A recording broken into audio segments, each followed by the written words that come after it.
What's up, speed demons? Welcome back to Error Code Blueberry. It's an unassuming Destiny podcast. My name is chillybin. Holy shit, it's Meckii, know your foe. Is that one of the tracks? I honestly didn't catch a single song name in their 20-minute set. They didn't announce any of them. No. It was just. All just right. went. They just went. Context: we had Knotfest. We saw a gang called Speed. Straight Sydney shit. Sydney hardcore. Very aggressive but very pleasant looking little men on a stage going ham. One of the best sets of the day. So good. But yeah, so that's why we didn't record last week, because you were down here. We were doing a metal festival. Yeah. And then we we fucking went out to get tacos the next day. Had tacos and margaritas and mezcal. And then as we were like getting up to leave, you just said very quietly to me, like, do you still want to record? And I was just like, nah, dude, I need to go sit down. Spent all of the previous day standing in a pair of chucks. My feet don't look good even still. You know when you get blisters in between you, like on the sides of your toes, and the skin just eventually kind of like cracks and falls off, and that's just natural. Every one of my toes is doing that. And I went to see a doctor on Wednesday for just like a general checkup kind of shit. Did a skin check and all that. As soon as I like turned over on the bed, she looks at my feet. She's like, "What is up with your toes? It looks like you've been hiking." I was like, "No, I just stood all day at a metal festival." She's like, "Okay, it's fine then." It's like, hey, yo, homie, you got fucking scabies? Yeah. Did like, checking my moles and doing all the shit. She's like, "What is up with this?" But it was fine. And it's, it's healing. It's just, that's Imagine what your doctor just being like, ew, gross. It had a bit of that tone to it of like, what's going on here? Medical roasting. Yeah. Hey, yo, homie, what the fuck is wrong with your feet? Excuse me? There's a very strange energy to bring to our first consult. But yes, it was a good time. And then we had plans to like record some shit in person. But I think we also at the time hadn't watched that first live stream yet. So we would have had to watch that hour-long thing first, make some notes, and then do a whole episode. And I was like playing that through in my mind as I was like finishing up at the restaurant. And I was like, nah. I'm tired. Also, like the other thought I had was us doing like an IRL reaction. Yeah. But I think it would have just been a lot of us kind of tipsy, sitting there, kind of sleepy, in silence. What? Because a lot of it, it wasn't really a talk along thing like the final shape reveal that we did. Yeah. It's like there's a lot of information being thrown at you. Yeah, it was like 3 people talking the whole time. And it would have just kind of been like, huh, that's interesting. Oh, look, it's this gun. Yeah. Huh. Yeah. Like, it wouldn't have been innovative content by any means. I mean, it wouldn't have been good. Like, it would have been a Hassan Piker chair reaction stream. It wouldn't have been better than the way we're going to talk about it, which is we've watched it and we're going to kind of like walk through the stuff that's interesting. Yeah. Because it was like an hour long. There's a fair amount of filler because it was a live stream. It wasn't that like heavily produced kind of vibe where there's a lot of gaps of no people talking and it's all trailers and flashy bits. I was just thinking we could have just committed to the bit and done the XQC, sit there in silence watching it, eating a salad like a freak on our chair. No. Never in my life. Go full reaction streamer. Never in my life will I stoop to that level of low effort. Chat, is this real? Nuh-uh. No way, dude. But yeah, we went outside multiple times. Went to the footy. We did. Yeah, we went to a whole sports game. But that was in a stadium with the roof closed, so it's only kind of outside. As a Queenslander, not the kind of footy I'm used to. Yeah, true. Was very confused for a lot of it. There was a lot of whistle blowing and doing this. And I was like, I don't know why we're angry. Oh, I love the point.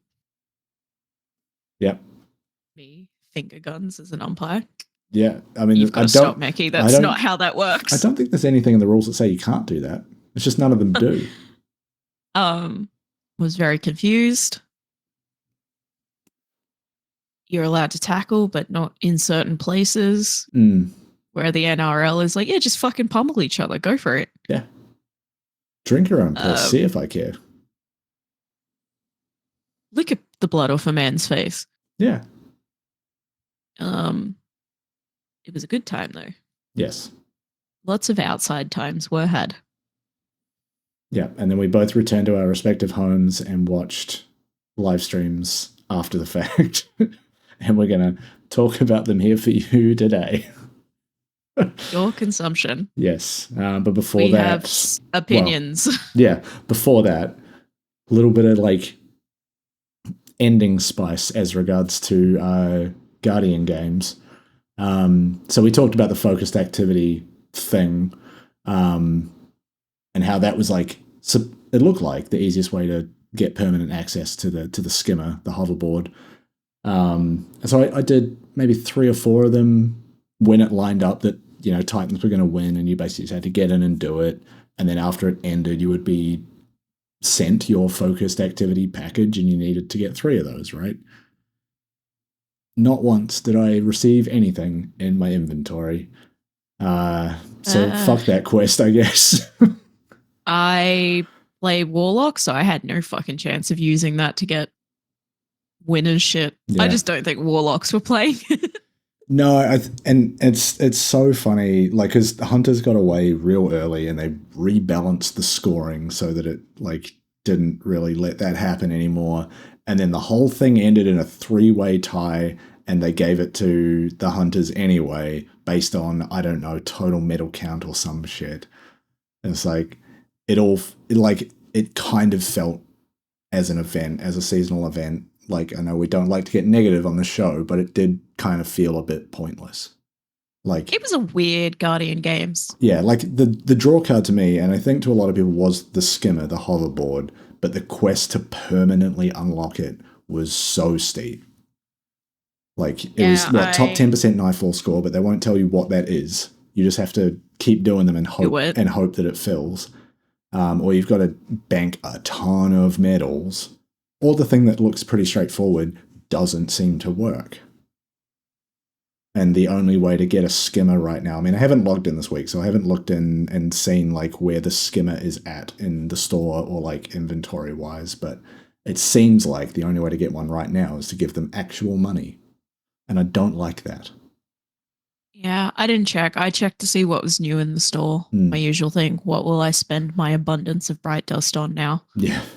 Maybe a skimmer. Maybe that'll be the nice thing. Put it in there. Sure, put a high bright dust tag on it because it's just come out and you want to get your dollars. Fine. But, like, I'm sitting there with 10,000, 12,000 bright dust I'm not doing anything with. Like, please let me spend it on a thing I actually want. I occasionally spend it on a shader. Yeah. Basically, anytime a shader pops up in there that I don't have in my collection, I'll get it. But it's like a few hundred bright dust for one of those. And then occasionally there'll be a item that I've been pining for ages, or an ornament that'll suit a build. Yeah. I don't really care about transmat effects unless it's stupid or... Yeah, so just like I saw that announcement about Guardian Games and the skimmer, and I was like, oh, this might actually get me back in for, like, the duration of the event. And as soon as I realized, like, how hard that was going to be, I was like, that put me on the edge of, like, fuck this whole thing. And then I was like, oh, the focus activity thing seems like an easy way in. And then it didn't work. And I tried it, 4 times, I think, total. And it's just like, because you have to wait for 4 hours for this thing to come around. It's like, I just don't care enough to be, like, checking it every 4 hours. I've got other shit to do. Yeah. It's like I said, Guardian Games this year just had a weird energy to it. And I think it's just where it fell. Yeah.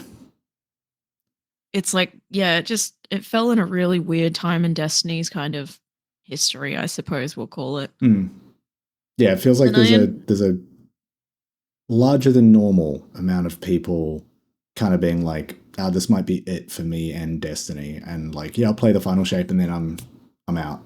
And like I get that. I get people feeling that now. And that's to me why I guess the feeling I have is more like surprise that they didn't just lower the bar on some of the rewards that you get out of Guardian games. Like it still felt like it required a huge amount of work at a time when people like, don't want it. Usually they're like, oops, we fucked up. Yeah. Let's adjust it. And this time, despite like all the complaining I saw online and heard, they seemed to like want to stick to this. And I was like, that's interesting. Yeah. I don't know. With Into the Light dropping in what, a week, 2 weeks, a week? Next reset? Week and a half. No, week after that. Because it's like we've got the last live stream this week and then the week after it comes out. Yeah, so April 10th for us, 9th for the USA. It might have just not been feasible. They might not have had the time or the wiggle room to go and fuck around or the interest. It's hard to say. With how quickly they've done it before, my assumption would be they are changing a number on a quest tracker somewhere across the board, right? Like it doesn't seem like it would be a huge amount of work. So yeah, it's just interesting that they kind of just left it there, and the only thing they really changed was the fact that hunters were winning too hard, and then they still ended up winning. It's like, yeah, but okay, yeah. But what I did in the final week of Guardian Games was like I did open it, and I got the notification of like, hey, this week it's a Gambit bonus reputation, and I took a look at my unfinished Gilded Dredgen, and I went, I'm very close. Like I needed to play like for one of the triumphs, I think I just needed to play like 5 or 6 matches. I needed to get like 2 more of the good company, which is like win a match without dying or with depositing the most motes or doing the most damage across the whole game. And then I think I needed just to reset my rank. So it's basically just like play a bunch. And normally my tactic for good company is like, first, don't try not to die. Because that is the easiest way to get it. And then usually that goes hand in hand with me either doing the most damage or depositing the most motes, just because of the way I approach Gambit. And so I'll get like 2 or 3 in a single match, which I did, and I ticked that one off pretty quick. So I've Gilded Dredgen now for the 11th time. Oh, yeah. Hell yeah. And in the process of doing that, hit season rank 100, something I haven't done for probably a year. Just because I haven't, been playing as much, and especially after I dropped off caring about the seasonal titles and seals and that, because that was a large reason of why you make a lot of progress, is because you're like trying to hit things like seasonal challenges and triumphs and stuff that pushes your XP up. So I did it. It's old school chili mode, fucking gilding Dredgen and hitting season rank 100. And then we've still got, what, another month and a bit until, it's almost April, comes out early June. So May, June. Yeah, a month and a couple of weeks 2 months. Left. Yeah, if that. 2 months, if that. So yeah, I'm going to probably hit some other higher season rank number. Depends how Into the Light goes. Which is my now very obvious segue to us talking about that. So live stream number 1 was focused on a like horde kind of defense mode game. It's not PvP. Wave defender, almost. Wave defense mode. It's a 3-person wave defense PvE activity. Onslaught. Endless. Yeah, so it's endless. I don't think it is. I think they were talking about it going up to 50 waves. I thought it was legendary at 50. I would have to go back and watch it, but I think they were saying there's like there's a match-made version that is like 1 to 10, and that's what they call a set. And then you have a mini boss, and then you go for another 10, another mini boss. Well, they're saying there's like one version of it where you only do 10, and then there's one that can go all the way to 50, but it's like escalating difficulty. But I don't recall them saying anything about an endless version of it, because they were talking at one point about like they're asking the question, is this something that you could solo? and the guy doing the gameplay demo for it, we have his name here. Noah, I think. Yeah, Noah Lee. Noah Lee. He was saying that, like, yeah, internally they think it's impossible, which is basically just a challenge to the community. But that, to me, that struck me as like, yeah, it is a thing up to 50, and if you solo that, great, like, you're insane. But yeah, it seems kind of interesting. Yeah. There's a thing you're trying to defend, and then you're setting up like turrets and calling in resources and shit, and there's like timing to it. There's a 30-second purchase phase, and you can purchase things like trip mines, distractions, and turrets. So a trip mine is just a laser, like the Hive, not Hive, Elixir trip mines, for example. Yeah. And then a distraction is just a projection of a sweeper bot. And then a turret is a turret. I love a turret. Enemy defeats drops scrap, and scrap is your inactivity currency. You have an ADU. I missed what that stands for, but it's basically what you're defending. Yeah. It has its own health bar, and you're also depositing things into it to heal it, get scrap. Yeah, to heal it, and also scrap. Yeah, like, I think they're saying like if you deposit it, you get more. If it's full health, while it is full health, you get 3 times the scrap. Yeah, that's what it was. That kind of stuff. So you're kind of managing an economy while keeping an eye on the health bar of this one thing and defending it. But then you've also got mini objectives around the maps that you can also send someone out to do or go do and risk your ADU getting damaged. Yeah. It seems like it's going to be very busy. Yeah, I think there was something they talked about, like communication will be really important if you're trying to It'll need to be crisp. If you're trying to push into the higher difficulties, but like matchmaking, you could probably get through a set of 10 like without needing to do that. Yeah, Noah made the passing joke that like get your GM team together because you need your comms to be crisp. Yeah. I was like, that's interesting. Yeah. Did you see them? There was like a bit of a meme from that live stream going around because like he's busy doing gameplay and one of the other guys on the couch says something and he just goes, okay, great. And then just goes into what he was about to say. And like the okay, great is so direct. And like he was like posting it on Twitter and stuff after the fact as like the thing he will never live down because it's just like, just cut straight through the whole presentation. Yeah. And like he even says he's like, I didn't mean. Oh no, of course. That tonally, he's like, you know what it's like, gamers sometimes. He's trying to juggle a live gameplay demo and having a conversation about this thing that they build and are trying to sell to people. A lot going on. Yeah. They did the synchronized leg cross as well, which I thought was really funny. Yeah, when he said the full name Destiny 2 into the light, they all fucking changed. They're so funny. People shit on them for it, but I thought it was cute. Yeah. Wholesome. Yeah. Harmless. Yeah. You're mad about that. Grow up. They did it once. It's harmless. They did it once. It was the thing they kept doing throughout the show. I might have kind of got on board with being annoyed with it, but I was like, they did it once right at the start. Who gives a shit? Who gives a shit? Get over it. Yeah. So it looks like it's focused in the last city, but they said something on the latest stream about showing us 3 maps. I think, they are bringing in. Is it 3 maps across the last city? No, I that might be because they're bringing in 3 new PvP maps. That might be what that was because that's what they're showing off next week. So yeah, you're defending the ADU. You have a 30-second purchase phase. Scrap comes from a group pool, so you also need to be talking to your team about what you want to purchase and make sure otherwise you're going to piss each other off real quick. Yeah.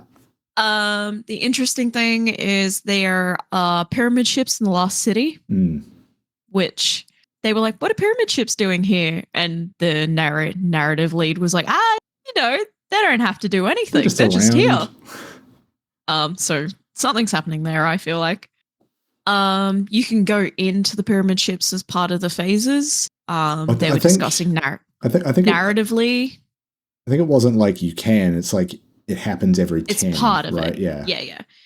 Narratively, it's like once that door's opened, it's two ways. Yeah. So if the traveler and his army can come out, we can go back in. Like, yeah, but they described it as a victory lap, I think, because you go in there and there's like a mini boss you have to defeat, but there's also an objective thing that you can do in there which gives you like damage bonuses. And I think the one they showed a couple of times was like stand in this well and you'll do extra damage essentially. Yeah. Yeah.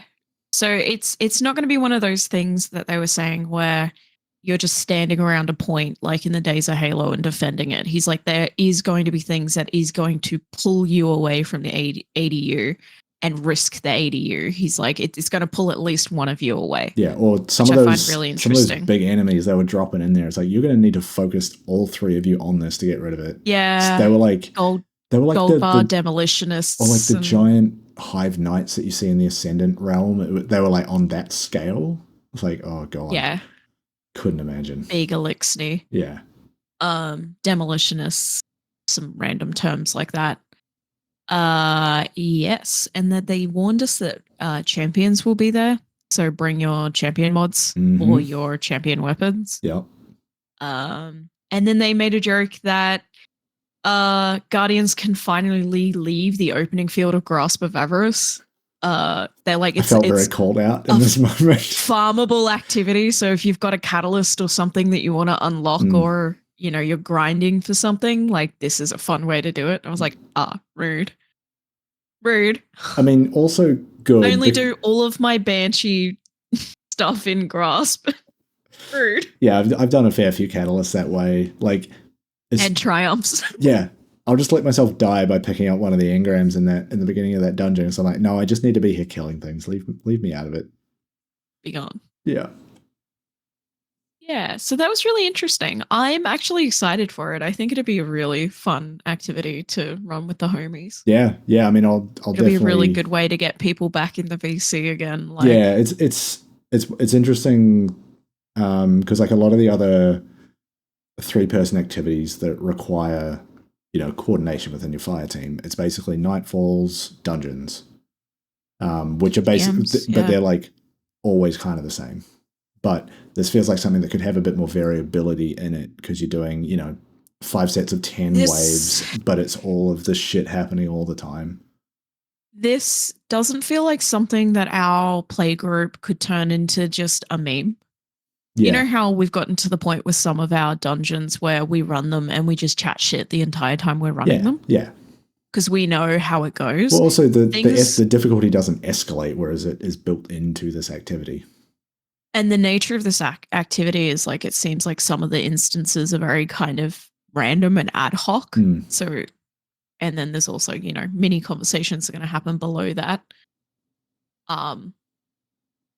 Yeah, it seems like it's something that for a few of us is probably going to keep us very engaged. Yeah, and as well as the loot chase. Well, the loot chase is going to keep me engaged. Yeah, for sure. The thing to remember is like this is one part of an update that's dropping on April 9th, and the second stream that we'll get into in a minute, like there's a huge amount of shit in that I am quite excited about.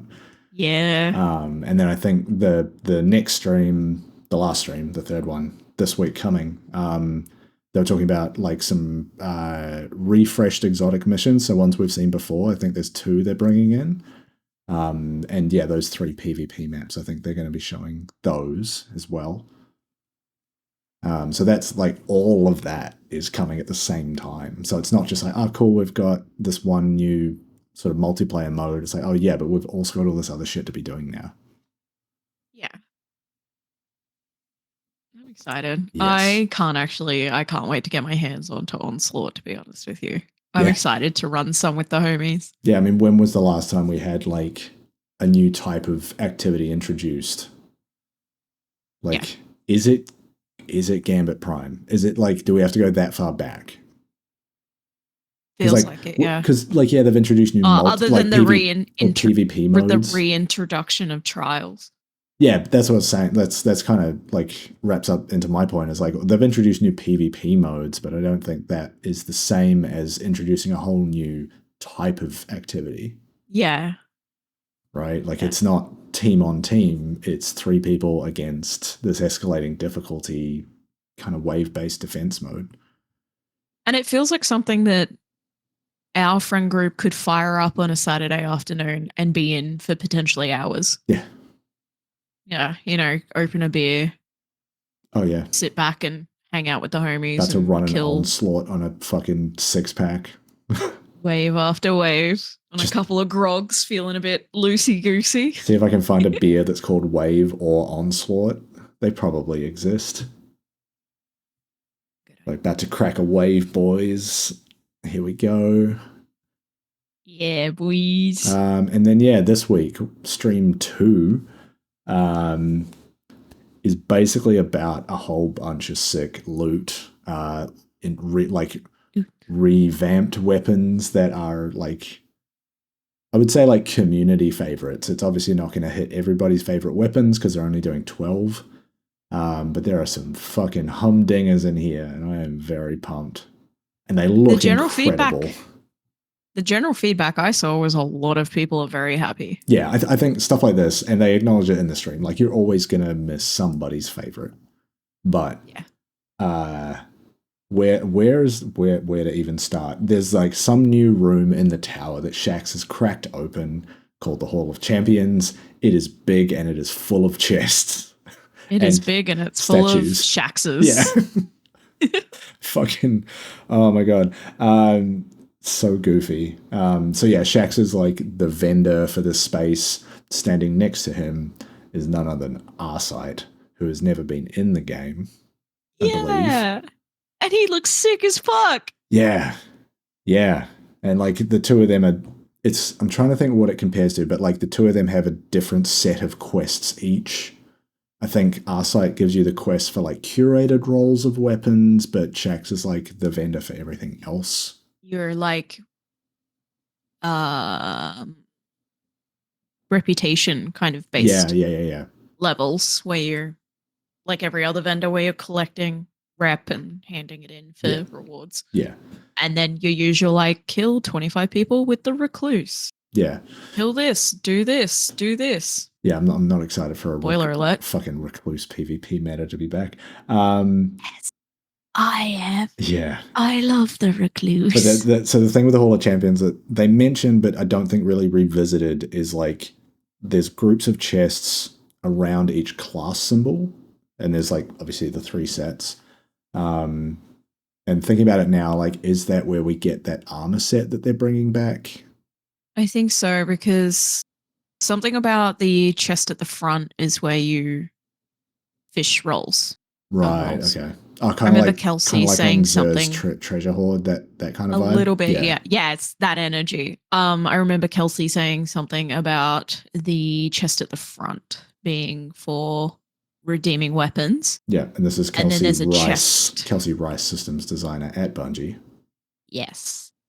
And then there's also a chest up the front, like the the Thunder Lord one. Oh yeah, they're bringing back the Gift of the which Thunder will bring Gods. Yes, that's it.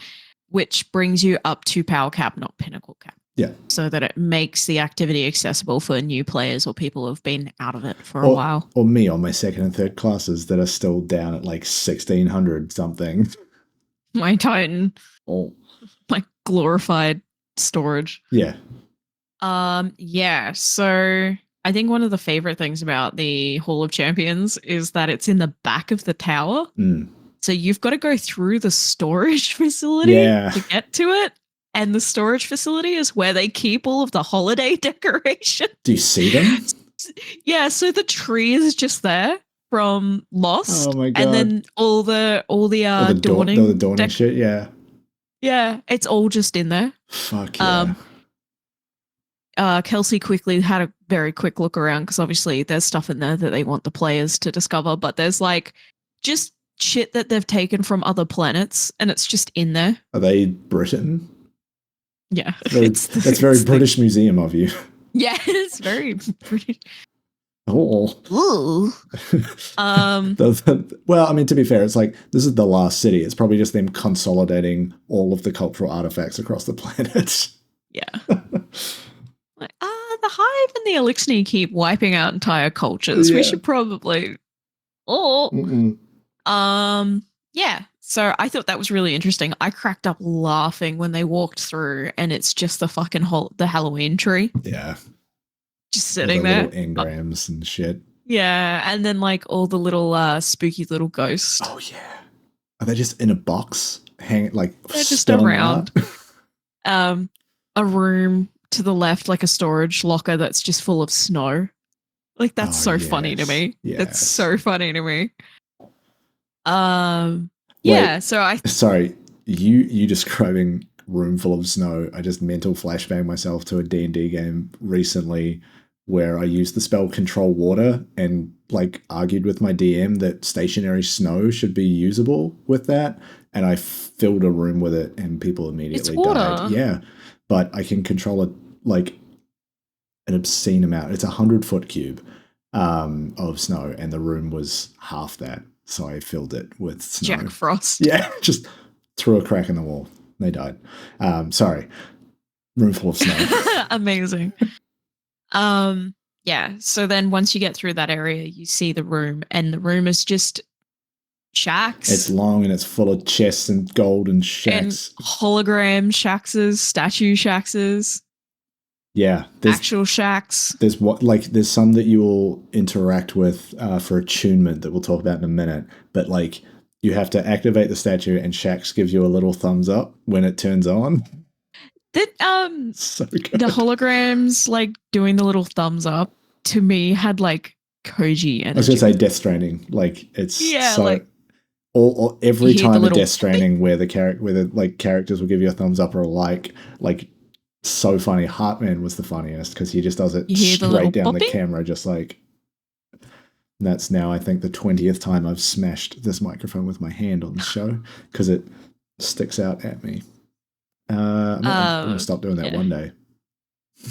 You'll figure it out one day. Yeah. Yeah. So I thought that was really funny when they did that. I was like, that's very Koji. Yeah. Kojima coded. Yes. Yeah.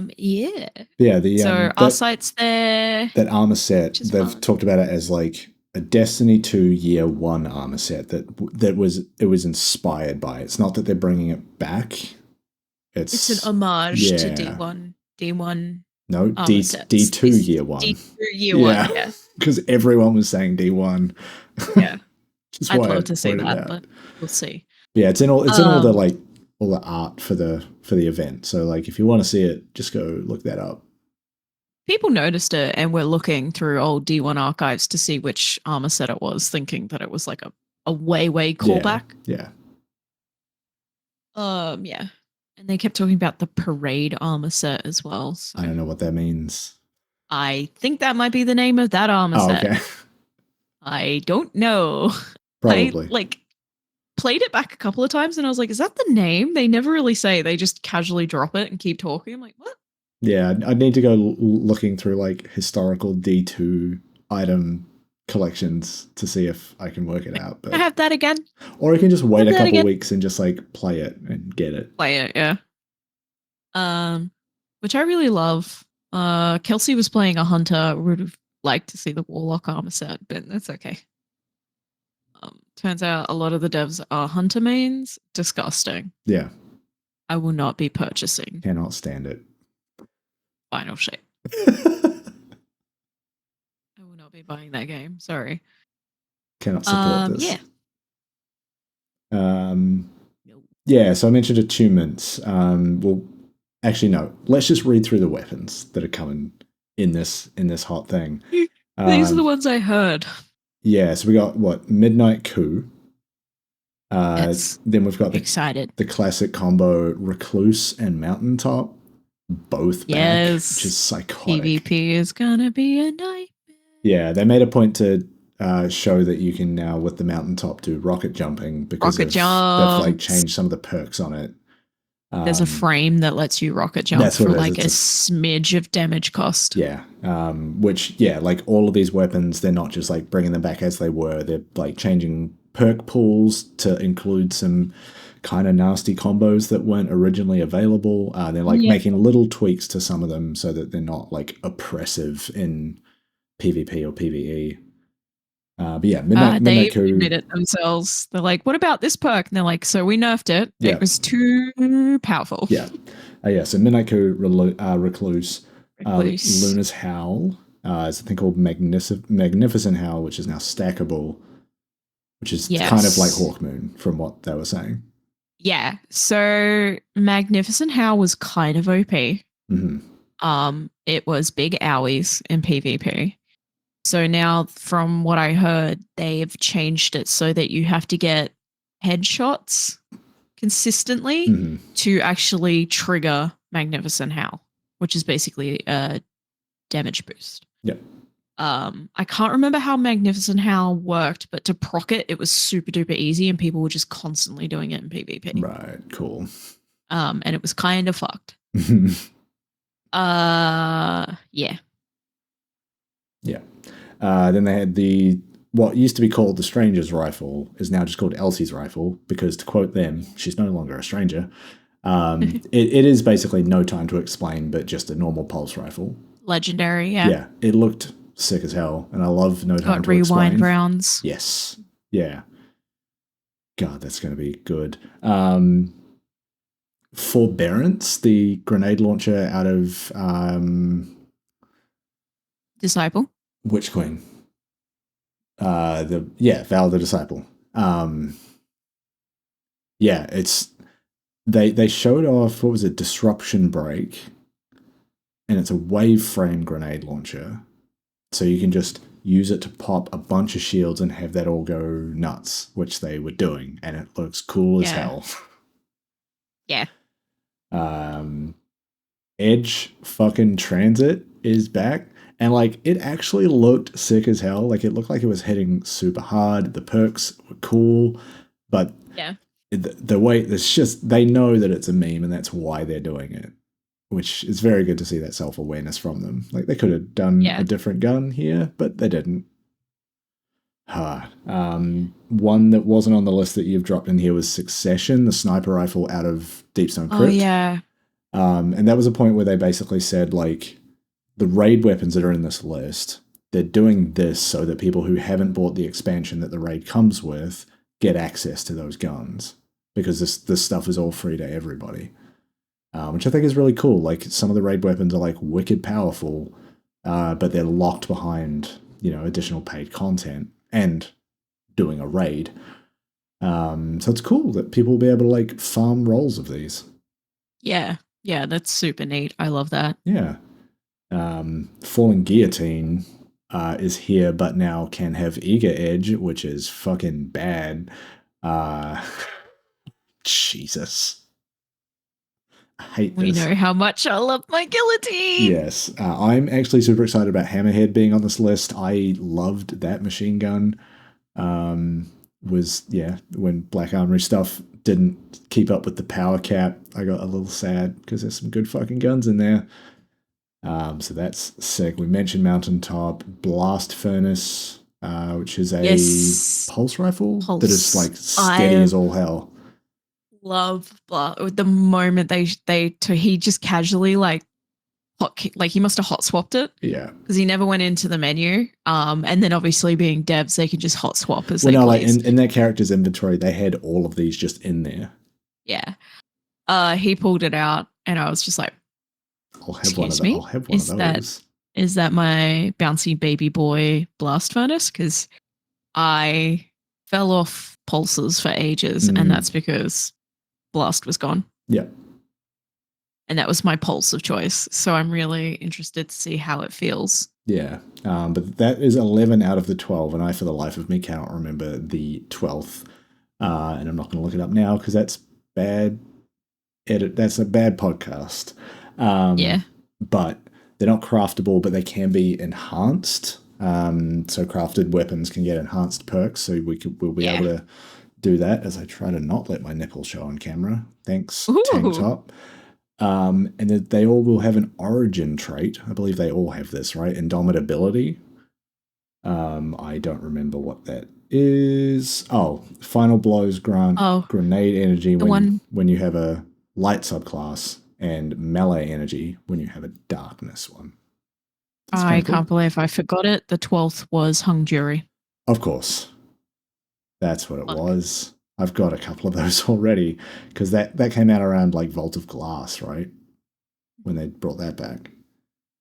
But yeah, they all kind of have. So they're from a new origin called the Brave Arsenal. They kept talking about, and they have this like sick as hell kind of black and gold color scheme.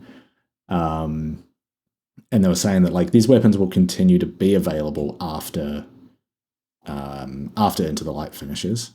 So once we're into final shape, but there are limited edition versions that can drop only during Into the Light, which have this extra ornament attached to them, so you can't shade them, but they have this like extra kind of like shine to the like black and gold treatment. The special ones, I believe, are the black and the gold, but they've got a green shimmer or something to them, like a moving shader. Yeah, it was like Black Armory kind of style moving shader. Yeah. Yeah. And then, yeah, there's like curated roles for these weapons that I believe you get from Arsight's quests. Yeah. So yeah, this is going to get me sinking some time back into this game, I think, trying to chase some of these weapons. You know what's going to get me back into it? Black and gold. The super black shader. God, the way they led into this was very fun. They showed like Shax's vendor screen, and it's like a grid of rewards that you can get, and at the bottom, and Kelsey's like, "Huh, what's this?" What's this? And then just hovered over it. Yeah, what it looks like is you'll get a quest from Shax as the last reward that will eventually, when you complete it, give you the super black shader. Your all black everything. So excited. Everyone is so excited about a fucking shader. It's so funny. It's all I've ever wanted. I just want the shaders to put black on it when there's black in the preview image. That's my ask.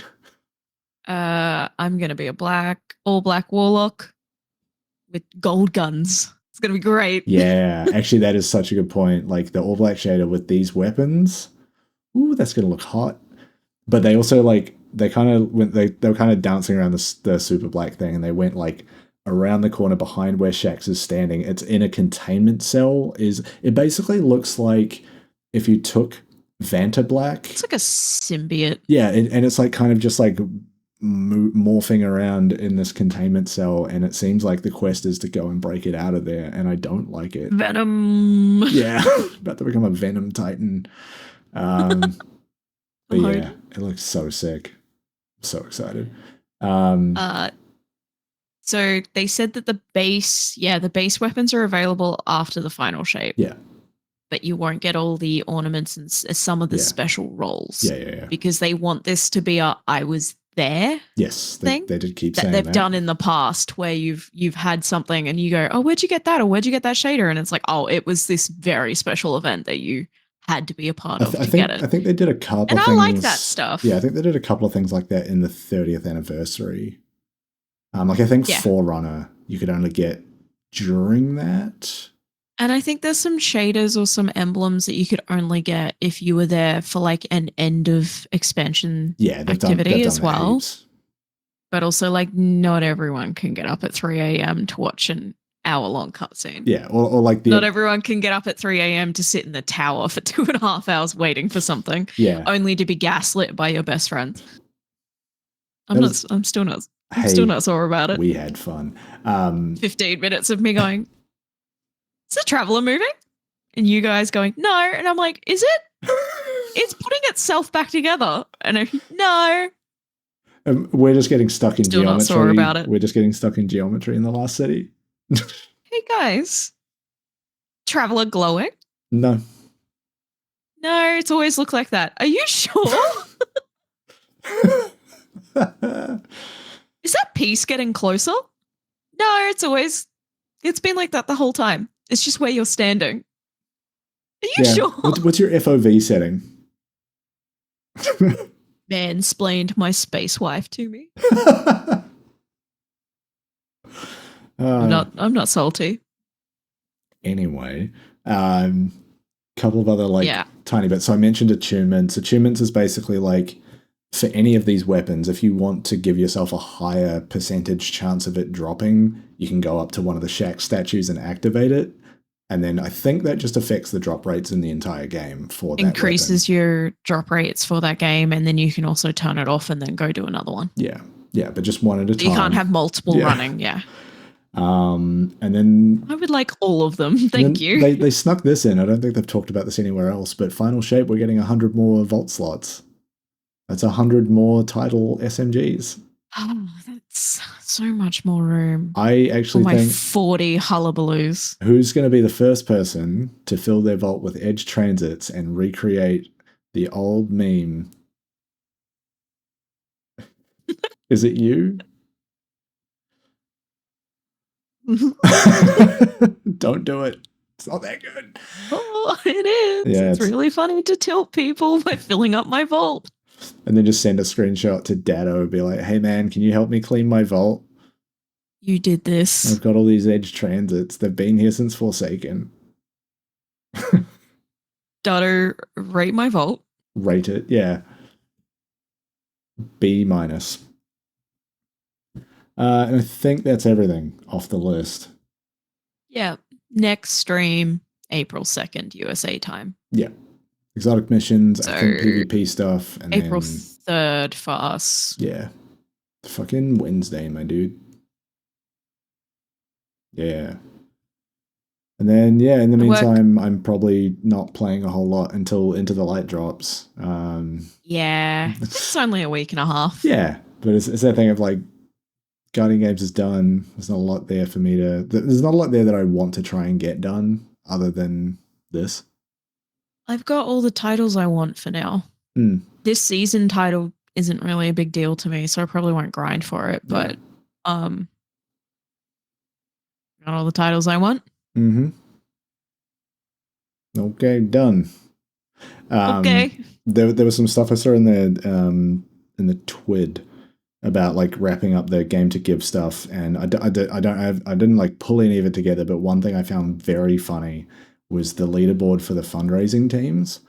There was one team that called themselves the like Game to Give All Stars 2024, and they came second to a team called Quack Dealers. And that is so fucking funny to me. You went and called yourself the Game to Give All Stars and you didn't win, and the team that beat you is called Quack Dealers. It's so on brand for the Destiny community, though. Something like that happening. Get your head out of your own ass. We're the Quack Dealers. Quack Dealers.